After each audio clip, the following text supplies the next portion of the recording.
आप जब examination centre पे जाएंगे या फिर जाने से पहले कौन सी ऐसी तैयारी होगी जो आपको करके जानी है। 4 बातों के बारे में आज के सेशन में हम लोग डिस्कस करेंगे कि एग्जामिनेशन हॉल में जाने से पहले हम क्या करें, कि एग्जामिनेशन हॉल में पहुंचे तब हम लोग क्या करें, तीसरी कि भैया जब हम लोग पेपर दे रहे हैं उस समय पर क्या करें, चौथी जो सबसे इंपॉर्टेंट चीज कि पेपर हो गया है अब पेपर के बाद में क्या करें। तो चलिए शुरू करते हैं और समझते हैं कि भैया जब आपका बोर्ड एग्जाम होगा तो बोर्ड एग्जाम से पहले की तैयारी कैसी होनी चाहिए। पहला पॉइंट कि आप अपने साथ आवश्यक सामग्री लेकर के जाओगे। अब आवश्यक सामग्री में सर हमारे साथ कौन सी ऐसी चीज होनी चाहिए जो हमें लेकर के जानी है। सबसे पहली बात कि आपके पास एक ट्रांसपेरेंट बैग होना चाहिए। अब यहाँ ट्रांसपेरेंट ही लेकर के जाना है, वहां पे ये नहीं शो करना कि हमारे पास बहुत पैसे हैं और हम बहुत अच्छा बैग लेकर के आए। ट्रांसपेरेंट लेकर के जाना है। अब कारण है कि भैया ट्रांसपेरेंट बैग क्यों लेकर के जाना है। सिंपल सी बात है, अगर आप ट्रांसपेरेंट बैग लेकर के नहीं जाओगे बार बार जो कक्ष निरीक्षक होगा वो आपके पास आएगा और आपके बैग को चेक करेगा, या जो भी स्क्वाड आएगी वो जब चेक करेगी बार बार आपके बैग को तो आपका समय नष्ट होगा। इसलिए सही समय पर सही चीज अगर आपको मिलेगी अर्थात एक एक बात का पालन करोगे तो आपको दिक्कत का सामना नहीं करना पड़ेगा। तो ट्रांसपेरेंट बैग ही ले जाना है। अपने साथ कम से कम 3 नीले पेन और 2 काले पेन लेकर के जाना है। भैया इन केस अगर आपका एक पेन खराब हो गया तो दूसरा आपके पास हो, आपको मांगना ना पड़े, फिर वहां कोई देगा नहीं आपको। दूसरी चीज आपके पास एक पटरी होनी चाहिए, आपके पास एक पेंसिल होनी चाहिए, कटर और रबड़ लेकर के भी जाना है। अब बात करते हैं पानी की बोतल। क्या हमारे साथ पानी की बोतल जाती है? हाँ डेफिनेटली जाती है, लेकिन ऐसी बोतल नहीं होनी चाहिए, यानी कि बोतल में भी एक तरफ से दूसरी तरफ दिखाई दे, नहीं तो बार बार आपकी बोतल खोली जाएगी, उसके अंदर कोई पर्ची तो नहीं है, चेक करी जाएगी, आपका समय व्यर्थ होगा और हो सकता है कि कक्ष निरीक्षक आपकी बोतल को आपसे दूर करा दे। तो आप इन बातों का ध्यान रखोगे कि बोतल ऐसी लेकर के जाओगे, यानी 20 रुपए की जो मार्केट में बोतल मिलती है खरीद के लाएंगे और उसका रैपर हटा देंगे। ठीक है, सिंपल सी बात। घड़ी सर, घड़ी कौन सी? अब ये जो घड़ी आप मेरे हाथ में देख रहे हो ऐसी घड़ी ही लेकर के जानी है, आप डिजिटल लेकर के नहीं जा सकते। राइट, आपको इसी तरीके की घड़ी, और ये जरूरी है कि आप घड़ी लेकर के जाएं। जरूरी नहीं है कि आपके स्कूल में जहां पे सेंटर गया है वहां पे आपको घड़ी मिल जाए, तो प्लीज इस चीज का ध्यान रखोगे। अगले साथ और अपने साथ अन्य अगर और कुछ सामग्री आपको लगती है तो आप लेकर के जा सकते हो, परंतु कोई इलेक्ट्रॉनिक डिवाइस नहीं जाएगी। इतनी सारी चीजें आपके साथ जाएंगी। राइट, आगे बात करते हैं कि परीक्षा का समय है ना। अभी ध्यान से देखना, ये बहुत इंपॉर्टेंट चीज है कि परीक्षा समय और केंद्र की पुष्टि करें। आपको एडमिट कार्ड मिल गया होगा, आप अपने साथ एडमिट कार्ड जब साथ में लेकर के जाओगे तो इस बात का ध्यान रखोगे कि पहले 1 से 2 दिन पहले जाकर के आपका सेंटर कहाँ पे गया है, कितना दूर है, कितना समय लगता है जाने में, पहले से चेक कर ले तो ज्यादा बेहतर है। राइट, पहले से चेक कर ले तो ज्यादा बेहतर है। यूनिफॉर्म में जाएं सर, या फिर हम घर की कोई अलग से ड्रेस में जा सकते हैं, या आपको स्कूल यूनिफॉर्म में जाना है? सर क्या फायदा है इसका? इसका ये फायदा है कि अगर आप कलर कपड़ों में जाओगे तो आपके कपड़ों से ही मतलब एक तरीके से जज कर लिया जाता है कि भैया ये बच्चा कैसा है, ऐसा होता है एक्चुअली। ठीक, तो आपको ऐसे कपड़े पहनने हैं जो आपके स्कूल की यूनिफॉर्म हो। सर हमारे स्कूल में यूनिफॉर्म नहीं चलती, अगर नहीं चलती तो सिंपल सी बात है फिर आप घर के कपड़ों में जा सकते हो। आप अवॉइड करो कि बहुत टाइट कपड़े पहनो, ऐसा बिल्कुल मत करो, बहुत ढीले कपड़े पहन करके जाओ। अगर जूते हैं तो आप जूते पहन करके मत जाओ, आप हो सके तो आप जो है स्लीपर्स के साथ में जाओ, क्योंकि बार बार जूते उतरवा करके चेकिंग होगी तो फिर अच्छा नहीं रहेगा। स्लीपर्स के साथ जाओ, बहुत अच्छा लगेगा। राइट, अच्छा जो लड़कियां हैं ढीले कपड़े पहनकर ही जाएं, है ना। कोशिश करें कि टाइट जीन्स वगैरह ना पहने तो ज्यादा बेहतर है, आपको कंफर्ट फील होगा। आगे बात करते हैं कि भैया तीसरा पॉइंट है कि पर्याप्त नींद लें। अब जब आपका बोर्ड का पेपर हो तो कम से कम 6 से 7 घंटे आप एक दिन पहले आराम से सो लेना, ताकि आपका दिमाग ना थोड़ा रिलैक्स रहेगा। राइट, आगे बात करते हैं मेरे प्यारे बच्चों कि आपको हल्का और पौष्टिक भोजन करना है। हो सके तो आप जूस ले लो, हो सके तो आप थोड़े हल्के भोजन को करो। मीन्स कि आप जो भी भोजन ले बच्चों, वो भोजन आपका बहुत भारी भोजन नहीं होना चाहिए कि आपने बहुत ज्यादा चावल खा लिए, बहुत ज्यादा रोटियां खा ली, थोड़ा हल्का खाइए। इससे क्या होगा कि 2-3 फायदे। पहली बात तो पेट नहीं खराब होगा, दूसरी चीज आपको हल्का फील होगा, अगली ये चीज है कि आपको नींद कम आएगी। ठीक है, तो इस चीज का भी ध्यान रखना है कि भैया आप ज्यादा भारी खा करके ना जाओ। प्लस एक बात और बता देता हूं कि कुछ बच्चे ऐसे होते हैं ना जो बोलते हैं सर हम खा करके ही नहीं जाएंगे। तो भाई ऐसा भी नहीं करना है। कोशिश करें कि परीक्षा के दिन सुबह अगर एक गिलास जूस मिल सकता है तो आप जूस पी करके जाएं, ठीक, और कुछ खा करके जरूर जाएं। खाली पेट रहेंगे तो भूख लगेगी, वैसे आपने देखा होगा क्लास के बीच में हमें बहुत भूख लगती है, राइट।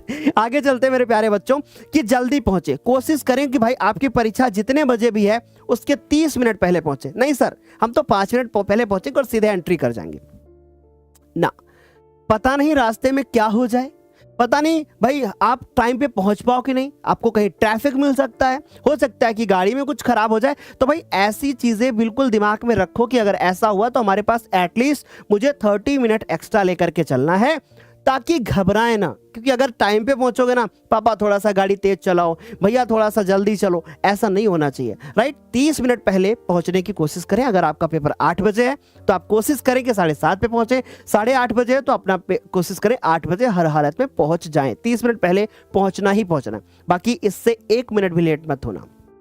आगे चलते हैं कि परीक्षा हॉल में क्या करें।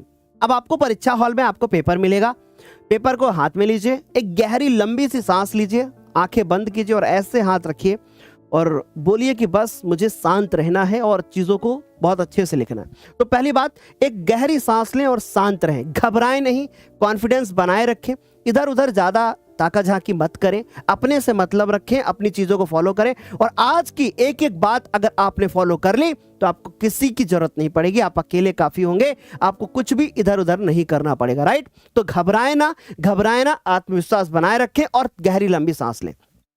अगली चीज कि प्रश्न पत्र को ध्यान से पढ़ लें और जल्दबाजी में उत्तर ना लिखें। अच्छे से प्रश्न पत्र को पढ़िए और कोशिश करिए कि आप हर प्रश्न के क्रम से आंसर लिखिए, कोई जल्दबाजी ना करें कि भाई फटाफट से मिल गया फटाफट से कर लेते हैं, ठीक है, तो कोई जल्दबाजी नहीं करनी है। दूसरी चीज कि आपको क्रम से उत्तर लिखने का प्रयास करें, इससे क्या होगा, घबराहट कम होगी। सर बहुत सारे लोग बोलते हैं कि जो पहले आए वो करो, नहीं भाई, तुम अच्छे बच्चे हो, तुम टॉपर बच्चे हो, तुम्हें हर प्रश्न को क्रम से करना है सारे पेपर में। क्यों?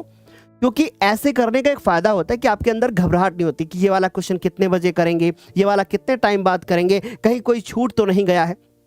इन सब से बचने के लिए प्रश्न को आप एक क्रम से करते हुए जाएं। दूसरा फायदा कि जब एग्जामिनर आपकी कॉपी को चेक करेगा ना तो उसे ढूंढना नहीं पड़ेगा, इसमें कितने नंबर दूं, इसमें कितने नंबर दूं। क्रम से रहेगा ना तो बहुत अच्छे से मार्किंग भी होती है, तो इसका एक बेनिफिट होता है। इसलिए मेरा यह मानना है कि आप क्रम से करें, ज्यादा बेहतर होगा। आगे बढ़ते हैं कि हर उत्तर के लिए सही समय का चयन करें। वैसे मैं आप सभी को बिल्कुल बहुत अच्छे से बता दूंगा कि कितने देर में कितने प्रश्न को कर लेना चाहिए, तो ऐसे वीडियोस आपको जरूर मिलेंगे हमारे द्वारा, लेकिन कोशिश करें कि सही आप चयन कर लें समय का, तो ज़्यादा बेहतर है। तो आपका एक टाइम फिक्स हो जाएगा, आप निश्चिंत रहो, मैं इसके ऊपर भी वीडियोस दूंगा आपको। फिर उसके बाद आगे बढ़ते हैं उत्तर लिखने के लिए महत्वपूर्ण टिप्स, यानी कौन सी ऐसे पॉइंट्स हैं सर जिससे हमारा जो आंसर राइटिंग होता है वो बहुत अच्छा होता है, मीन्स बहुत अच्छे आंसर होते हैं। देखो अच्छी चीज़ कि सबसे पहली बात, लिखावट पढ़ने में आसान होनी चाहिए। सर मेरी सुंदर राइटिंग नहीं है, कोई बात नहीं, आप लिखें, साफ सुथरा लिखें, राइटिंग नहीं देखी जाएगी, साफ सुथरा लिखा हुआ देखा जाएगा। ये नहीं कि आप काटे पीटे, ऐसा मत करें। लिखावट, सर राइटिंग अच्छी नहीं है, कोई बात नहीं, आपको पूरे नंबर मिलेंगे यदि आपकी लिखावट अच्छी मीन्स नहीं है पर फिर भी सुथरा साफ सुथरा लिखा हुआ है, राइट। अच्छा, परीक्षक को समझने में दिक्कत ना हो, यानी आप काटा पीटी ना करें। अब ना बना रहे हैं तो ना फिर आप अच्छे से बनाएं, का बना रहे हैं तो अच्छे से बनाएं, अक्षर स्पष्ट होने चाहिए, उससे मतलब होता है, ठीक है। बाकी आपको पता ही है डॉक्टर की राइटिंग कैसी होती है, राइट। तो फिर भी एक दूसरा डॉक्टर समझ ले, तो ऐसा होना चाहिए, आपकी राइटिंग अच्छी होनी चाहिए, कम से कम समझ पाए जो परीक्षक हो, मीन्स कि वो अच्छे से देख ले, समझ पाए। अगली बात, मुख्य बिंदुओं को हाईलाइट करें। अब हाईलाइटर का यूज नहीं करना है, बल्कि आपको काले पेन से हाईलाइट करते हुए चलना है, ठीक है। काला नीले के अलावा कोई दूसरा पेन नहीं उपयोग करना है। जहां जरूरी हो वहां मुख्य बिंदुओं को अंडरलाइन भी कर सकते हो। अब ये अंडरलाइन कर लो या फिर काले पेन से लिख लो, एक ही बात है, राइट। आगे चलते हैं कि अनुशासन में रहें। अब ऐसा ना करें कि आप बगल में भी देख रहे हो, इधर भी देख रहे हो, और अगर कोई भी दोस्त आपको परेशान कर रहा है आप उसको अवॉइड करो, बोलो ही मत, अपने चीजों पे ध्यान दो, इधर उधर ताका झाकी बिल्कुल मत करो, इससे आपका टाइम वेस्ट होगा। एग्जामिनर आपको जो कक्ष निरीक्षक होगा सॉरी, वो बार बार आपको इधर उधर बिठाएगा, इससे प्रॉब्लम होगा, राइट। तो उसके बाद है उत्तर पुस्तिका में अनावश्यक चीजें ना लिखें, यानी कोई फालतू की चीज मत लिखो, ठीक है, इस चीज का प्लीज ध्यान रखना। अगला बात, गणितीय और वैज्ञानिक प्रश्नों में चरणबद्ध उत्तर लिखें। जैसे मैं गणित के प्रश्न कराता हूं तो जिस स्टेप में मैं लिखता हुआ आता हूं बिल्कुल वैसे ही लिख करके आना है, मैं बिल्कुल वैसे ही कराता हूं। और विज्ञान में भी आपको ऐसा ही करना है, राइट। तो गणना और प्रक्रिया स्पष्ट होनी चाहिए। जहां भी हो सके वहां आप चित्र बना करके आओ, है ना। आपको लगता है कि चित्र बनाने की जरूरत है तो डेफिनेटली आप चित्र बना करके आओ। साफ सुथरा इस तरीके से आप लिखो जैसे कि आपको यहाँ पे दिखाई दे रहा है। ये लिखने का आपको एक सही तरीका दिख रहा है, आप ध्यान से देखोगे तो ये आपको लिखने का एक सही तरीका दिख रहा है। इसी क्रम में आपको लिखना है। बाकी हिंदी की कॉपी कैसे लिखें इसके वीडियोस आपको चैनल पे मिल जाएंगे, मैथ की कॉपी कैसे लिखें ये भी। अगली बात, अगर आपका मान लीजिए कि OMR सीट है, ठीक है, OMR सीट में गोला आपको ऐसा नहीं कि आपने ये गोला ऐसे छोड़ दिया काला करके, आपको स्पष्ट रूप से कैसे काला करना है मैं आपको बताता हूं कैसे काला करना है। सबसे पहली बात, आपको किनारे से भरते हुए आना है, ऐसे सबसे अच्छा मेथड होता है। और उसके बाद बीच तक आओ, यानी किनारे से बीच की तरफ जाओ, क्योंकि आप सेंटर की तरफ जाओगे तो आपका किनारे फैलेगा नहीं। अगर आप ऐसे करोगे, मान लो ऐसे शुरू करते हो और ऐसे ऐसे करते हो तो गोला हो सकता है आपसे जल्दी काला नहीं होगा। इसलिए कोशिश करें, जो मैंने आपको ट्रिक बताई है, ऐसे ये सब ट्रिक्स ना बहुत कम मिलती हैं कि आप पहले किनारे कर लें एक ऐसे, और फिर उसके बाद आप तेजी से पकड़ोगे तो आपका गोला जो है खराब नहीं होगा, राइट। आ रही मेरी बात समझ में। अगली बात कि आपने एक गोला काला कर दिया, अब आपको लग रहा है अरे नहीं सी की जगह पे बी था, लाओ इसको काट देते हैं। तो भाई ये जो OMR होती है ना, ये मशीन के द्वारा चेक होती है, तो प्लीज इस चीज का ध्यान रखना, ठीक है, कि मशीन के द्वारा चेक होती है। घबराना मत, एक में 2 गोला काला मत करना। अच्छा ठीक है सर, मान लीजिए कि आपको पता चल गया, सर मान लीजिए मुझे पता चल गया कि इस दूसरे का आंसर C नहीं है B है, तो भी आप B नहीं करोगे, आप इसको ऐसे ही छोड़ दो। हो सकता है कि आप B सोच रहे हो और B ना होकर के वो C ही हो, तो नंबर चले जाएं, उससे बेहतर है कि C ही पढ़ा रहे हैं, तो जाना तो वैसे भी है। अगर C सही हो गया तो कम से कम इसके नंबर तो मिल जाएंगे। नंबर नहीं मिलेंगे अगर आपने इसको इरेज कर दिया या कुछ भी कर दिया, तो आपको गोला सही से काला करना है। आगे चलेंगे, परीक्षा के अंत में क्या करें। ठीक है सर, परीक्षा हो गई, अब अंत होने के बाद अब क्या करें सर। हमारा पेपर 15 मिनट पहले समाप्त हो गया। ये नहीं कि आप सर को नीचे करके बैठे हो, आप ये चेक करें कि उत्तरों में लिखने में कहीं पर हमसे कोई मिस्टेक तो नहीं हुई। एक बार फिर से चेक कर लें, जो भी मिस्टेक्स मिलती हैं उनको आप सुधार दें। आ रही मेरी बात समझ में। और 3 घंटे का सही उपयोग करें। ऐसा नहीं कि सर मेरा पेपर तो 2 घंटे में हो गया था, भाई 1 घंटा की बचा कर क्या करोगे। इसलिए अच्छे से लिखो, समय बचाओ मत, बल्कि एक सही उपयोग करो। इस चीज का प्लीज ध्यान रखना। मेरी एक एक बात में बहुत गहराई से आपको बता रहा हूं कि समय बचाकर कोई फायदा नहीं है। 3 घंटे का सही उपयोग करना है, राइट। कोई भी प्रश्न छोड़े ना। अगर सर इनकेस मुझे कोई प्रश्न नहीं आ रहा है, कुछ भी लिख करके उसमें आना है, खाली नहीं छोड़ना है। क्योंकि देखो मैं सिंपल से एक बात बताता हूं, जो कॉपी आपकी चेक करेगा, है ना, तो वो आपकी कॉपी को चेक करने वाला एग्जामिनर वो ज्यादा पढ़ेगा नहीं कॉपी को, तो इसलिए उसको आप लिख करके जरूर आओ। एक नजर में, जब कोई टीचर होता है एक नजर में देख लेता है कि ये प्रश्न का आंसर सही है या गलत है, इसलिए प्रश्न को खाली नहीं छोड़ना है, ठीक है, कुछ लिख करके जरूर आना है। आगे चलते हैं, फिर है कि शब्द सीमा का ध्यान रखें। अब बहुत सारे बच्चे बोलते हैं ना, सर हम तो निबंध लिख करके आएंगे सर 5 पेज, सर हम तो निबंध लिख करके आएंगे 6 पेज, हम तो सर लॉन्ग आंसर ना बिल्कुल 200 शब्दों का लिख करके आएंगे। कोई फायदा नहीं है, आपको समय का सही उपयोग करना है। अगर निबंध में आप 6 पेज लिखने के लिए जाओगे, आपका दूसरे में समय चला जाएगा। या आप मैथ के एक क्वेश्चन में सर परेशान हो गए, आंसर नहीं आ रहा है, छोड़ दो उसको, वहीं पर काटो मत, उसको वहीं छोड़ दो, अगला सॉल्व कर लो, राइट, अगला सॉल्व कर लो। इतनी बात सभी को समझ आ गई। अब कुछ बच्चे ना बहुत बहादुर होते हैं, बोलते हैं सर पता है आपको, दूसरे में ना 6 क्वेश्चन थे और 6 में से 5 करने थे, मैंने सर 6 के 6 कर दिया। और उसके बाद मैंने सोचा कि 6 के 6 में से एग्जामिनर कोई भी चेक कर लेगा, समझिए मेरी बात को। अब वो शुरू के 5 चेक करेगा और छठे में कट लगा देगा, और शुरू के 5 में से अगर आपका कोई गलत हो गया ना, तो वो शुरू के 5 ही चेक करेगा और उसी के नंबर देगा आपको, छठा चेक नहीं होगा। तो इसलिए उतने ही प्रश्न करें जितने पूछे गए हैं, आप एक्स्ट्रा मत करें, उसका नंबर नहीं मिलेगा। बच्चे मेरी बात को ध्यान से समझना, गहराई से समझना, ठीक है। आगे बात करते हैं कि भैया ज्यादा छोटा या ज्यादा बड़ा उत्तर लिखने का प्रयास ना करें, जो पूछा गया वही करें। अगली बात, समाप्ति के 5 से 10 मिनट पहले उत्तर पत्रिका को व्यवस्थित करें। यानी कि अब मान लीजिए कि आपका पेपर एंड हुआ आपका 11:30 पर। अब पेपर का समय भाई 11:30 पे कॉपी ली जाएगी फॉर एग्जाम्पल, राइट। अब आप खत्म कर रहे हो 11:35 पर। अब आपको मैप उसमें नथी करना था, मतलब मैप उसके साथ अटैच करना था, आपने मैप को तो अटैच ही नहीं किया। अब मैप को आपने ऐसे डाल दिया, कॉपी ऐसे छीनी जाएगी आपसे। तो कोशिश करें कि आपका पेपर 5 मिनट पहले, 10 मिनट पहले जरूर समाप्त हो जाए पूरी तरीके से। कॉपी व्यवस्थित करें, जो चीजें कक्ष निरीक्षक को वापस देनी है उनको एक तरफ रख लें, और जो घर ले जाना उसको एक तरफ रख लें।